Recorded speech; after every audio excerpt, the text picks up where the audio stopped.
After the release of The Legend of Zelda 4 Swords Adventure, Flagship's final Zelda game was a prequel for the Game Boy Advance.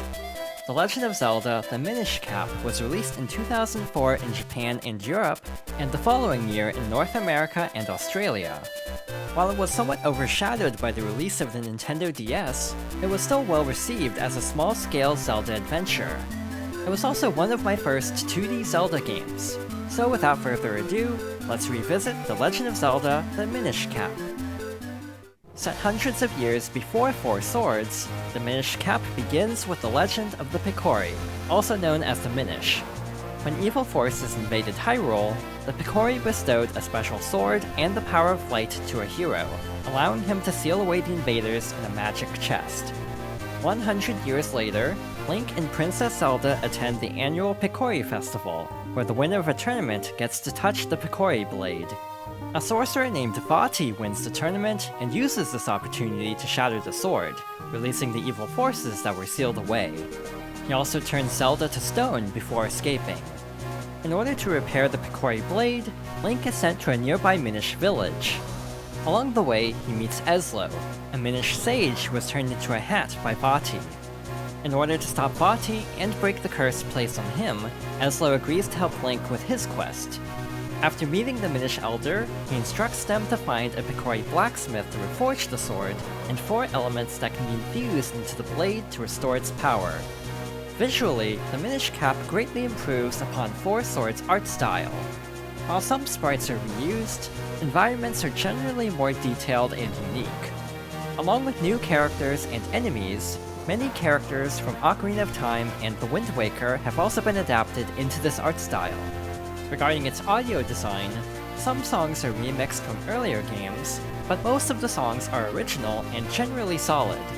Outside of voices for new characters, a lot of sound effects and voice samples are reused from older entries.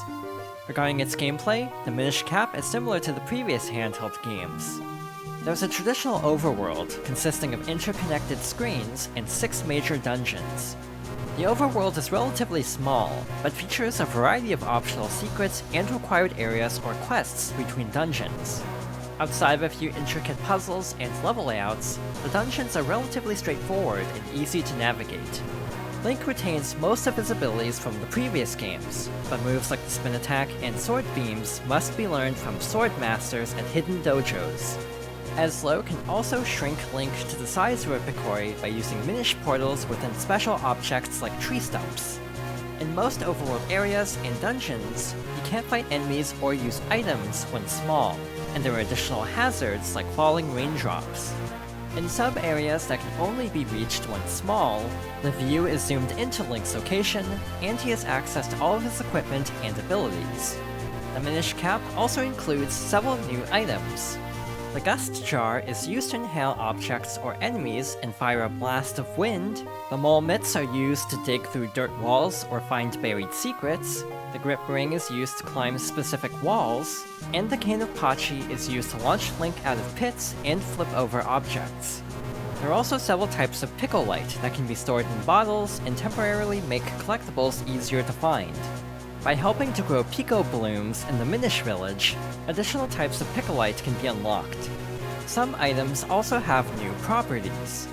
Bombs can be upgraded into remote bombs that can be detonated manually. The power bracelets are specifically for Link's smaller form, and allow him to move larger objects like bookshelves.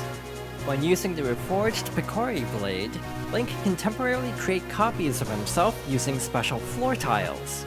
Infusing elements into the sword increases the damage it deals and the amount of copies that can be made at one time. If a copy takes damage or collides with a solid object, every copy will immediately disappear. Along with pieces of heart and rupees, the main new collectibles are Kinstone pieces. There are characters with the corresponding pieces throughout Hyrule, and performing a Kinstone fusion unlocks new areas or secrets around the overworld. There are 4 types of Kinstones with different rarities, and most Kinstone fusions unlock optional rewards. Gold Kinstone pieces are required, and open pathways to specific dungeons. Other collectibles include mysterious shells that can be traded for figurines at a special shop, and toy butterflies that speed up certain actions like digging and swimming. While the controls are mostly functional, they're somewhat limited by the hardware. Similar to Link's Awakening, items can be equipped to the A and B buttons, which results in having to frequently enter the pause menu and swap items. Some items, such as the flippers and the power bracelets, are equipped at all times, but most have to be assigned to a button, including the sword and shield.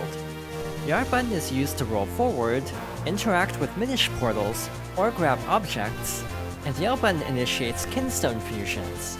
The select button is used to talk to Eslin, who gives optional hints for the next objective. For the most part, the Minish Cap is another enjoyable top-down Zelda game, but it's also somewhat simplistic. With its smaller overworld and dungeons, it's one of the shorter games in the series. Outside of a few challenging or confusing areas, its level design is also relatively straightforward and easy to navigate. While there are optional collectibles and side quests to extend the game's length, some of the optional content is tedious to complete, like completing every kinstone fusion, growing each Pico Bloom, and collecting all of the figurines. Following the Nintendo 3DS's initial price drop in September 2011, the Minish Cap was one of 10 GBA games that were available to early buyers of the handheld. It was also re-released for the Wii U Virtual Console in 2014. While both are good ports, the 3DS version was never made available for purchase, and the Virtual Console version will be unavailable when the Wii U eShop is shut down in March 2023. Overall, The Legend of Zelda: The Minish Cap is still one of my favorite 2D Zelda games. Since it was the second top-down entry I finished, its lower difficulty and smaller scope were less apparent and made it more approachable. Its story and characters are also engaging, and its presentation is charming and impressive for the hardware. Despite its limitations, the Minish Cap is still excellent and worth playing for fans of the previous handheld entries. Before I move on to the next Zelda game, I've decided to take another break from the series for the time being. The next game is much longer and has several distinct versions, so in the meantime, I'd like to highlight a different franchise in anticipation of an upcoming sequel. With that being said, thank you for watching, and when I return to the series, I'll be going over The Legend of Zelda: Twilight Princess.